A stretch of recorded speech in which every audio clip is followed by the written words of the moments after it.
తిరుమల శ్రీవారిని మంత్రి సవిత దర్శించుకున్నారు. వీఐపీ విరామ సమయంలో స్వామివారి సేవలో పాల్గొని మొక్కులు చెల్లించుకున్నారు. భక్తులకు టీటీడీ చేస్తున్న ఏర్పాట్లు బాగున్నాయని సవిత అన్నారు.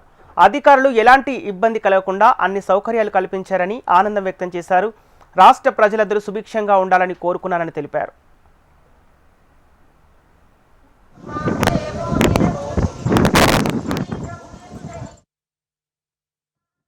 ఉదయం కలియుగ వెంకటేశ్వర స్వామి దర్శనం చేసుకున్నాం. చాలా మంచి దర్శనం జరిగింది.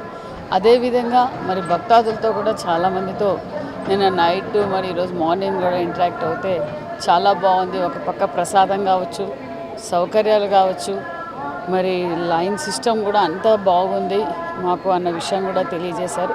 చాలా ఆనందంగా ఉంది. మేము వెంకటేశ్వర స్వామి కోరుకునేది ఒకటే, ఈ రాష్ట్రం సురక్షితంగా ఉండాలి. ఏదైతే మాన్యశ్రీ ముఖ్యమంత్రి చంద్రబాబు నాయుడు ఈ రాష్ట్రాన్ని స్వర్ణాంధ్రప్రదేశ్గా మార్చాలి, ఆ భగవంతుడి ఆశీర్వాదం ఎల్లవేళలా ఈ రాష్ట్రానికి, ఈ దేశానికి ఉంటుందని కూడా కోరుకుంటున్నాను.